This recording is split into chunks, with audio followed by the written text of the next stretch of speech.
she'll start reading.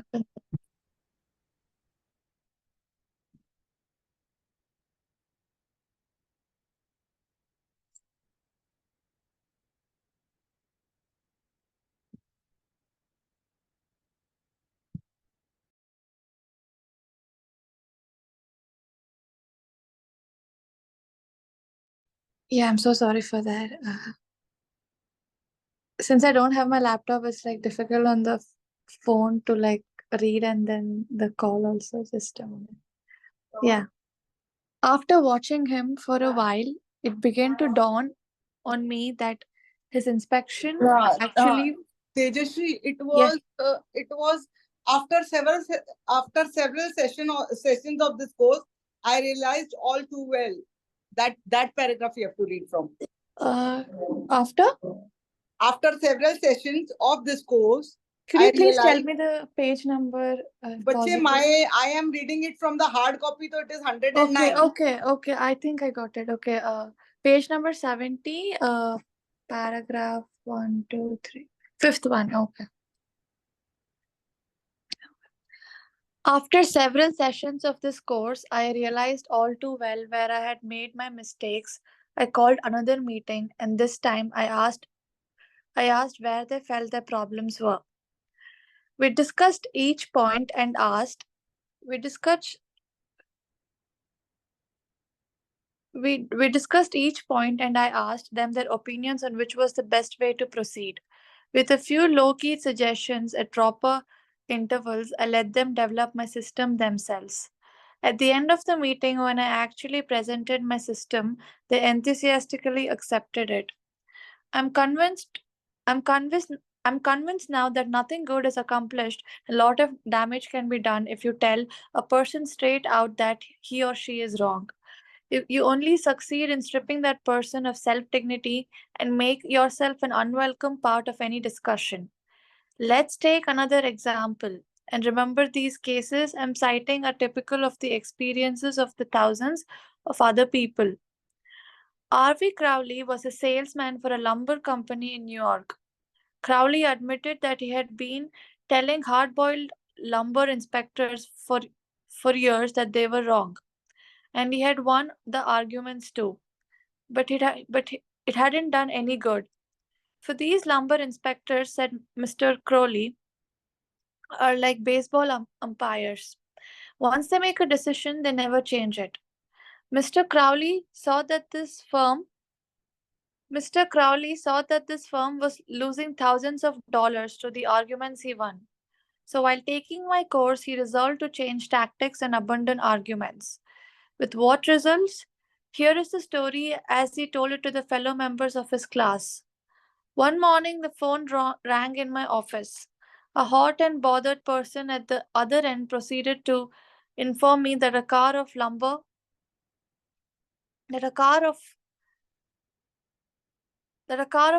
we had shipped into his plant was entirely unsatisfactory. His firm had stopped unloading and requested that we make immediate arrangements to remove the stock from their yard. After about one-fourth of the car had been unloaded, the lumber inspector reported that the lumber was running 55% below grade. Under the circumstances, they refused to accept it. I immediately started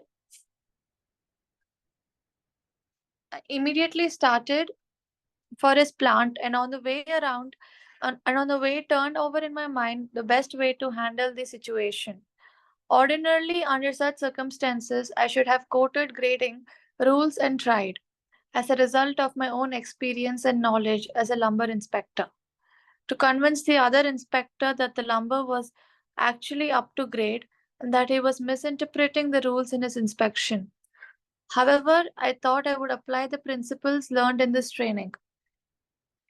When I arrived at the plant, I found the purchasing agent and the lumber inspector in a wicked humor, both set for an argument and a fight. We walked out to the car that was being unloaded, and I requested that they continue to unload so that I could see how things were going. I asked the inspector to go right ahead and lay out the rejects, as he had been doing, and to put the good pieces in another pile. After after watching After watching him for a while, it began to dawn on me that his inspection actually was much too strict and that he was misinterpreting the rules. This particular lumber was white pine, and I knew the inspector was thoroughly schooled in hardwoods but not a competent, experienced inspector on white pine. White pine happened to be my own strong suit, but did I offer any objection to the way he was grading the lumber? None, whatever. I kept on watching and gradually began to ask questions as to why certain pieces were not satisfactory. I didn't for one instant insinuate that the inspector was wrong. I emphasized that my only reason for asking was in order that we could give his firm exactly what they wanted in future shipments.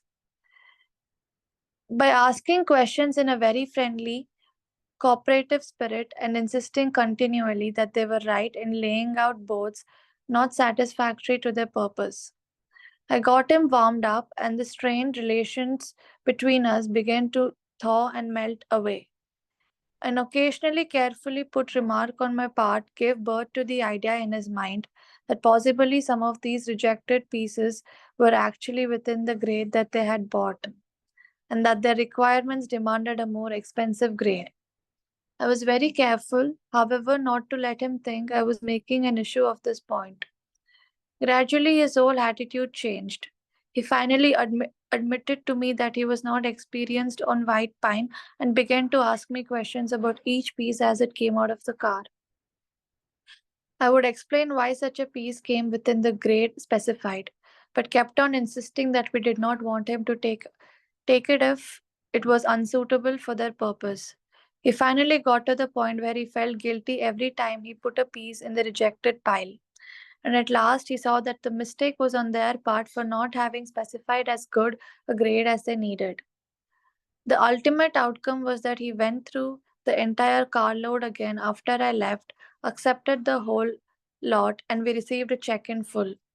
In that one instance alone, a little tact and the determination to refrain from telling the other man he was wrong and saved my company a substantial amount of cash, and it would be hard to place a money value on the good will that was saved.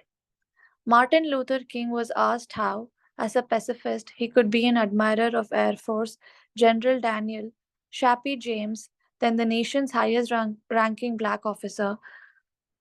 Dr. King replied, I judge people by their own principles, not by my own. In a very similar way, General Robert E. Lee once spoke to the President of the Confederacy, Jefferson Davis, in the most glowing terms about a certain officer under his command.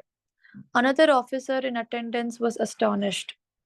General, he said, do you know, do you not know that the man of whom you speak to so highly is one of your bitterest enemies who misses no opportunity to malign you?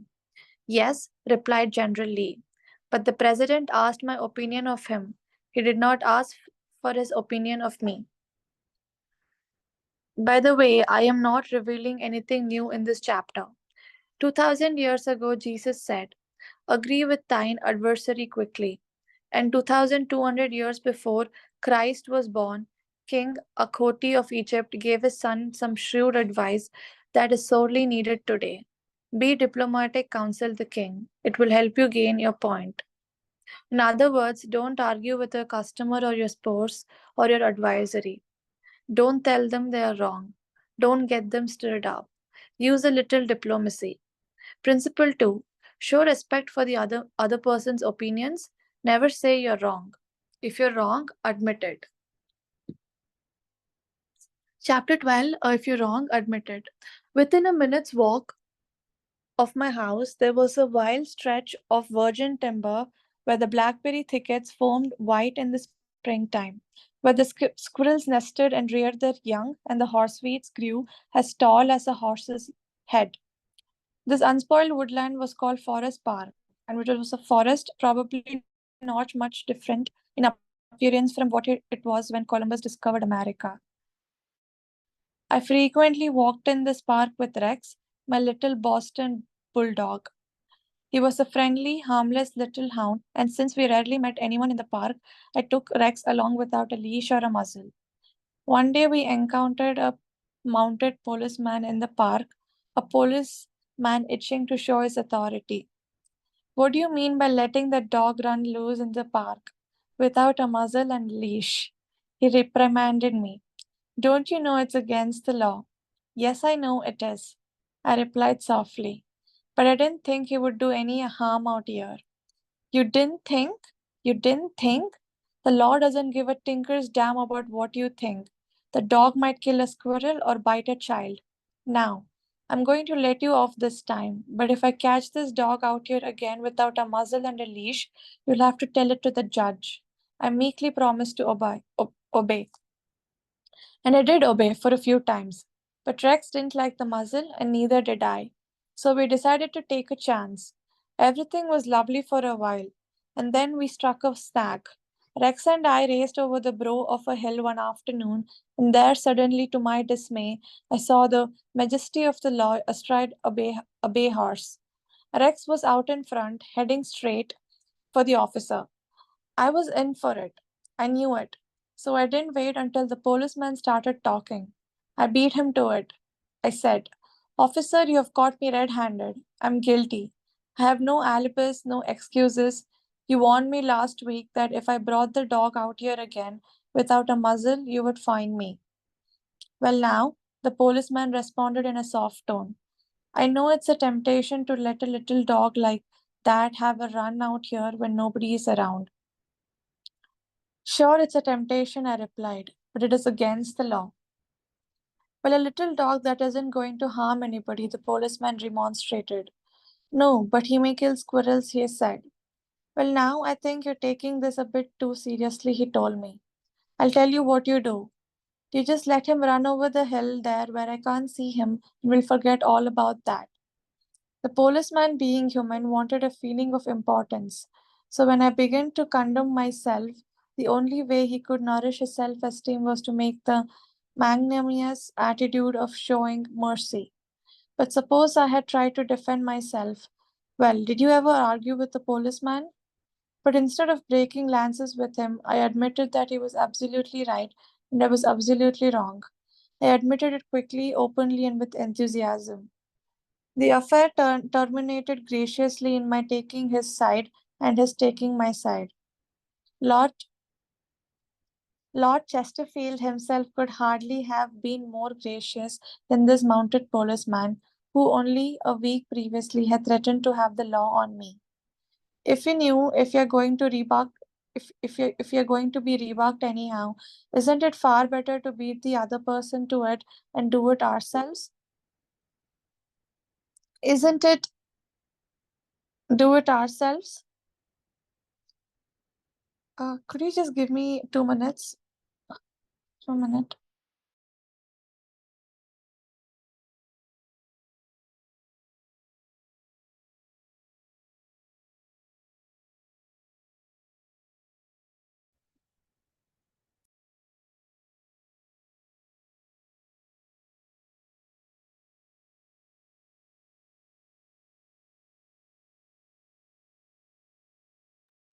Yeah, hello. Sorry for that. Um,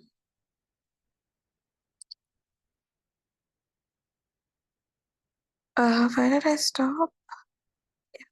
If we know we are going to be rebucked anyhow, isn't it far better to beat the other person to it and do it ourselves? Isn't it much easier to listen to self criticism than to bear condemnation from alien lips? Say about yourself all the derogatory things you know the other person is thinking, or wants to say, or intends to say, and say them before that person has a chance to say them.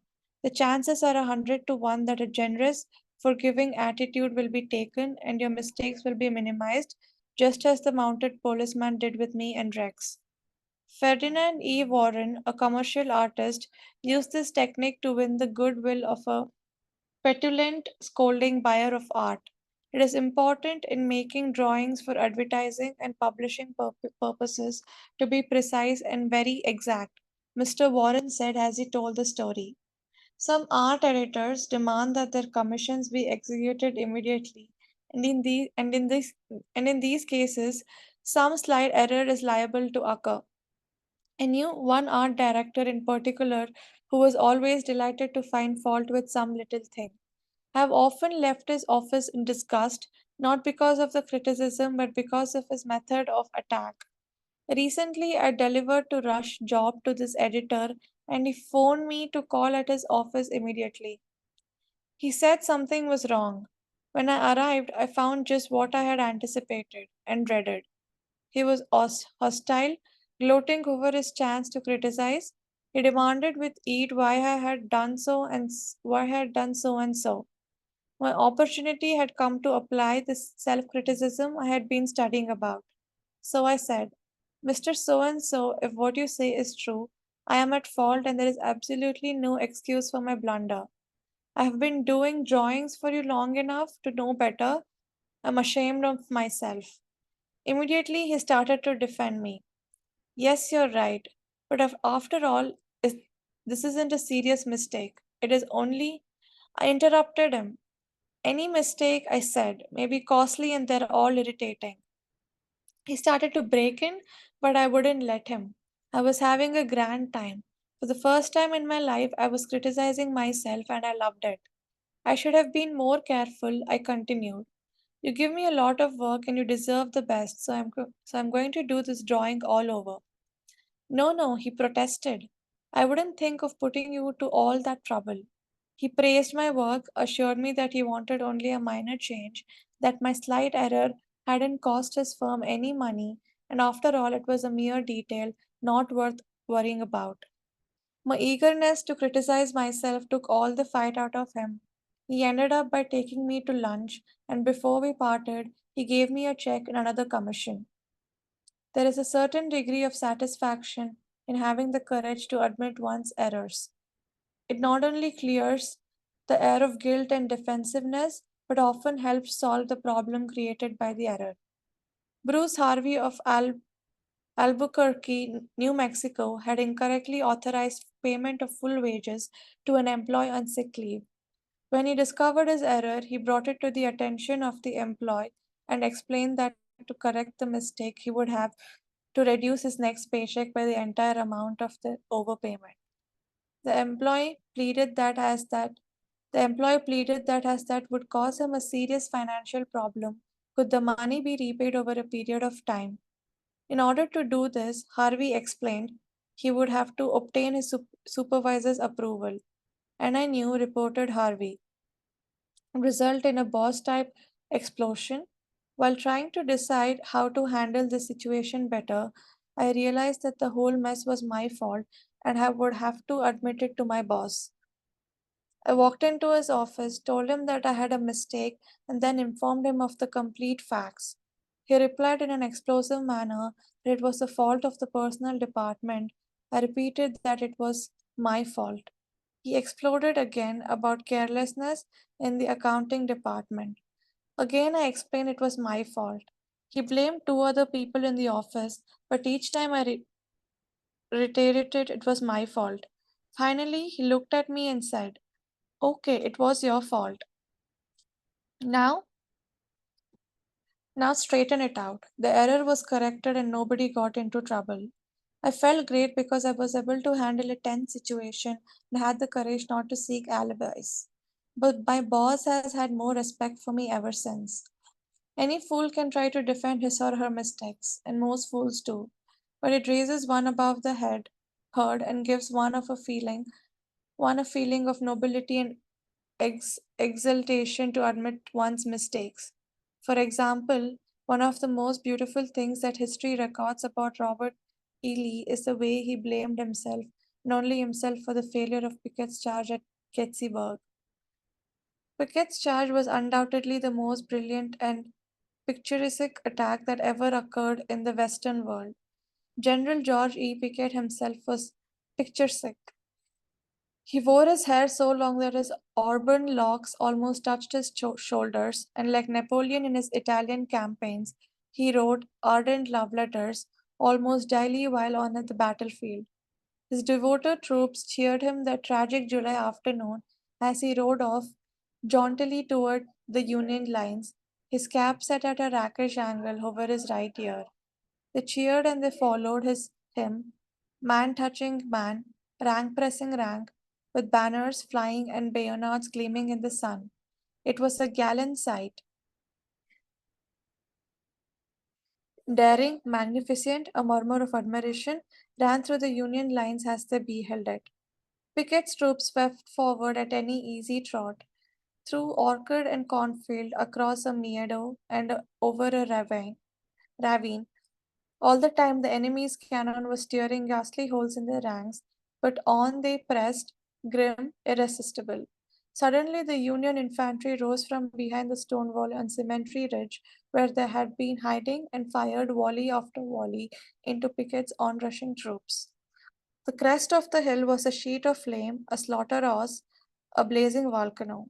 In a few minutes, all of Pickett's brigade commanders, except one, were down, and forfeits of his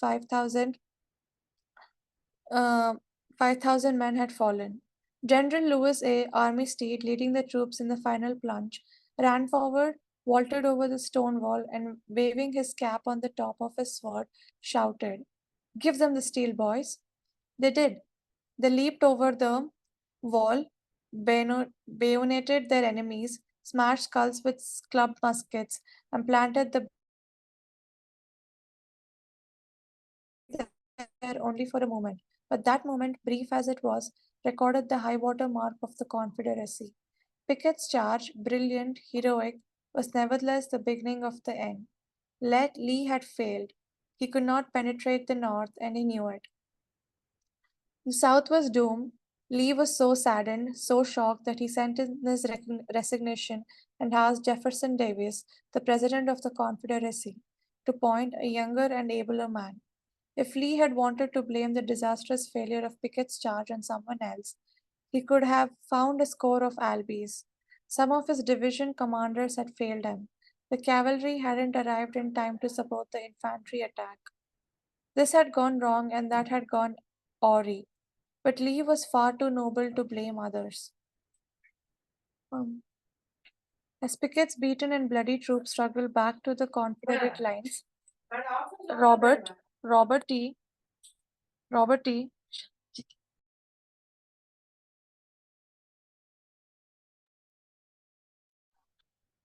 Robert E. Lee rode out to meet them all alone and greeted them with a self condemnation that was little short of sublime. All this has been my fault, he confessed. I, and I alone, have lost this battle. Few generals in all history have had the courage and character to admit that.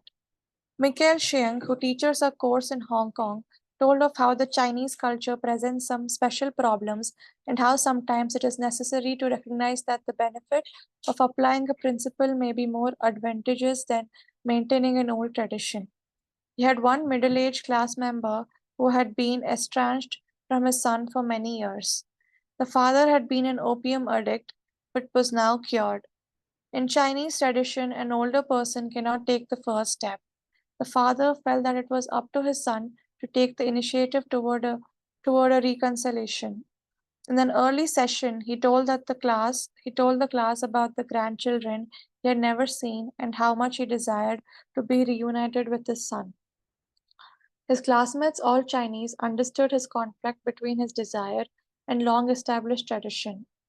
The father felt that the young people should have respect for their elders and that he was right in not giving into his desire, but to wait for his son to come to him. Toward the end of the course, the father again addressed his class. I have pondered this problem, he said. Dale Carnegie says, if you're wrong, admit it quickly and emphatically. It is too late for me to admit it quickly, but I can admit it emphatically. I wronged my son. He was right in not wanting to see me and to expel me from his life. I may lose face by asking a younger person's forgiveness, but I was at fault and it's my responsibility to admit this. The class applauded and gave him their full support. At the next class, he told how he went to his son's house, asked for and received forgiveness, and was now embarked on a new relationship with his son, his daughter in law, and the grandchildren he had last met. Albert Hubbard was one of the most original authors who ever stirred up a nation, and his stinging sentences often aroused fierce resentment. But Hubbard, with his rare skill for handling people, frequently turned his enemies into friends. For example, when some irritated reader wrote in to say that he didn't agree with such and such an article and it ended by calling Hubbard this and that, Albert Hubbard would answer like this: Come to think it over, I don't entirely agree with it myself. Not everything I wrote yesterday appeals to me today. I'm glad to learn what you think on the subject. The next time you're in the neighborhood, you must visit us and we'll get this subject fleshed out for all time. So here is a clasp over the miles, and I am. Yours sincerely, Albert Hubbard. What could you say to a man who treated you like that? When we are right, let's try to win people gently and tactfully to our way of thinking. And when we are wrong, and that we will be surprisingly often, and if we are honest with ourselves, let's admit our mistakes quickly and with enthusiasm. Not only will that technique produce astonishing results, but believe it or not, it is a lot of more fun under the circumstances than trying to defend oneself. Remember the old proverb: by fighting, you never got enough, but by yielding, you got more than you expected. If you're wrong, Principle 3: if you're wrong, admit it quickly and emphatically. Chapter 13: Drop of Honey. If your temper is aroused and you tell them a thing or two, you will have a fine time unloading your feelings. But what about the other person? Will he share your pleasure? Will you belligerent tones? Will your belligerent tones, your hostile attitude make it easy for him to agree with you? If you come at me with your fists doubled, said Woodrow Wilson, I think I can promise you that mine will double as fast as yours. But if you come to me and say, let us sit down and take counsel together, and if we differ from each other, understand why it is that we differ, just what the points at issues are, we will presently find that we are not so far apart after all. That the points on which we differ are few, and the points on which we agree are many. That if we only have the patience and the candor and the desire to get together, we will get together. Nobody appreciated the truth of Woodrow Wilson's statement more than John D. Rockefeller, Jr. back in 1915, when Rockefeller was the most fiercely despised man in Colorado, one of the boldest, bloodiest strikes in the history of American industry had been shocking the state for 2 terrible years. Irate, belligerent miners were demanding high wages from the Colorado Fuel and Iron Company. Rockefeller controlled the company. Property had been destroyed. Troops had been called out. Blood had been shed. Strikers had been shot, their bodies riddled with bullets. At a time like that, with the air seething with hatred, Rockefeller wanted to win the strikers to his way of thinking. And he did it. How? Here's the story. After weeks spent in making friends, Rockefeller addressed the representative of the strikers. This speech, in its entirety, is a masterpiece. It produced astonishing results. It calmed the tempestuous waves of hate that threatened to engulf Rockefeller. It won him a host of admirers. It presented facts in such a friendly manner, the strikers went back to work without saying another word about the increase in wages for which they had fought so violently. The opening of that remarkable speech follows. Note how it fairly glows with friendliness.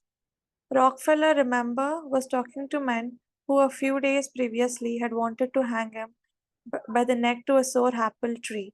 Yet he couldn't have been more gracious, more friendly if he had addressed a group of medical missionaries.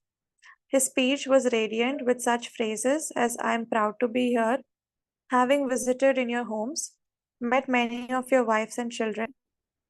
We meet here not as strangers but as friends, spirit of mutual friendship, or common interests. It is only by your courtesy that I am here, etc. This is a red letter day in my life, Rockefeller began. It is the first time I've ever had the good fortune to meet the representatives of the employees of this great company, its officers and superintendents together, and I can assure you that I'm proud to be here. I shall remember this gathering as long as I live. Had this meeting been held 2 weeks ago, I should have stood as here as a stranger to most of you, recognizing a few faces, having had the opportunity last week of visiting all the camps in the southern coalfield and of talking individually with practically all of the representatives except those who were away. Having visited in your homes, met many of your wives and children, we meet here not as stranger but as friends. It is in that the spirit of mutual friendship that I am glad to have this opportunity to discuss with your common interests. Since this is a meeting of the officers of the company and the representatives of the employees, it is only by your courtesy that I am here, for I am not so fortunate as to be either one or the other. And yet I feel that I am intimately associated with you men, for in a sense, I represent both the stockholders and the directors. Isn't that a superb example of the fine art of making friends out of enemies? Suppose Rockefeller had taken a different tack. Suppose he had argued with those miners and hurled devastating facts in their faces. Suppose he had held them by his tones and insinuations that they were wrong. Suppose that, by all the rules of logic, he had proved that they were wrong. What would have happened? More anger would have been stirred up, more hatred, more revolt. If a man's heart is wrangling with discord and ill feeling toward you, you can't win him to your way of thinking with all the logic in Christendom. Scolding parents and domineering bosses and husbands and nagging wives ought to realize that people don't want to change their minds. They can't be forced or driven to agree with you or me, but they may possibly be led to. If you're gently and friendly, ever so gentle and ever so friendly. Lincoln said that in effect, 100 years ago. Here are his words. It is an old and true maxim that a drop of honey catches more flies than a gallon of gall. So with men. So with men, if you would win a man to your cause, first convince him that you are his sincere friend. Therein a drop of honey that catches his heart, which say what you will is the great high road to his reason. Business executives have learned that it pays to be friendly to strikers. For example, when 2,500 employees in the White Motor Company plant struck for higher wages in a union shop, Robert F. Black, then president of the company, didn't lose his temper, condemn, and threaten and talk of tyranny and communists. He actually praised the strikers, published an advertisement in the Cleveland papers complimenting them on the peaceful way in which they laid down their tolls. Finding the strike pickets idle, he bought them a couple of dozen baseball bats and gloves and invited them to play ball on vacant lots. For those who preferred bowling, he rented a bowling alley. This friendliness on Mr. Black's part did what friendliness always does. It begot friendliness. So the strikers borrowed brooms, shovels, and rubbish carts and began picking up matches, papers, cigarette stubs, and cigar butts around the factory. Imagine it. Imagine strikers tidying up the factory grounds while battling for higher wages and recognition of the union. Such an event had never been heard of before in the long tempestuous history of American labor wars. That strike ended with a compromise settlement within a week ended without any ill feeling or rancour. I think we'll stop here for today.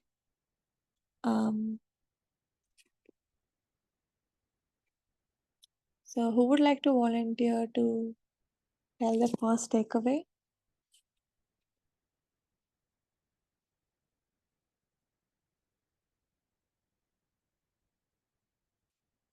Hello?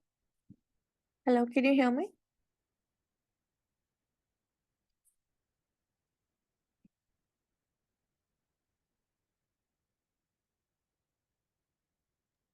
Taranjit?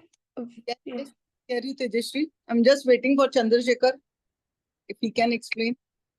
Yeah, sure. Yeah. Would you like to go first? Me? Yeah. Yes, yes. Yeah, then yeah, you could you could. In the last lesson, where Hmm. the author said that you should admit you are wrong and you should admit it quickly. That is the best way. Uh, if I am wrong and I admit it, first thing, it proves that I'm honest and you can have faith in me, whatever I'm talking of. This is another way of saying that. And second thing, Right. when I admit that I am wrong, the other person would be really very happy because it will satisfy his ego that yes, she has already admitted she is wrong. But many a times this also doesn't work, but sometimes it does. And a drop of honey, like we have just started, but yes, saying sweet things nicely, admitting the, saying something in a nice way definitely works wonders. This is what is my take from the reading today. That is, yeah, you have put it rightly. You put it in the right way. Thank you, Taranjit. Thank you, Taranjit, ma'am. Yeah. Chandrasekhar, would you like to talk about your takeaways for today?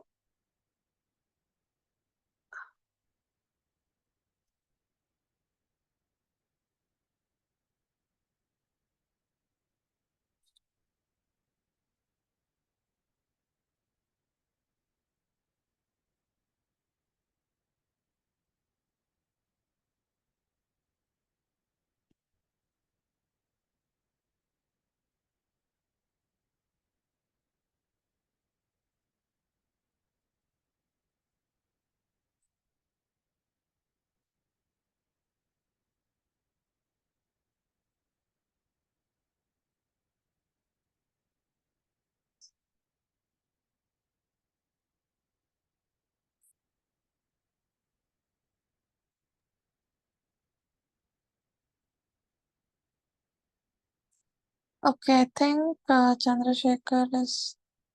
Hello, Chandrasekhar. Would you like to tell your takeaways?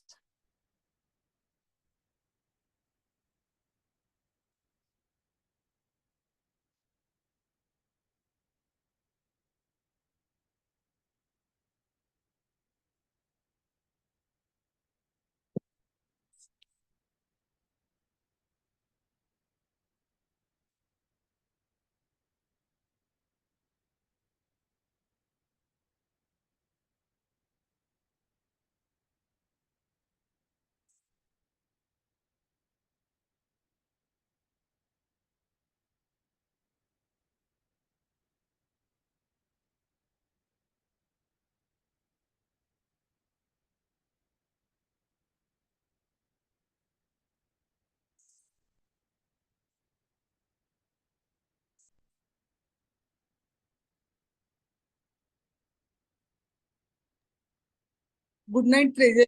Yeah, I think Chandrasekhar is. Thank you so much for Yeah, us. It was really lovely hearing you. thank you, Taranjit. Thank you, Taranjit, ma'am. I think we'll close the session for today. Thank you, everyone, for attending. Thank you. Meera, ma'am.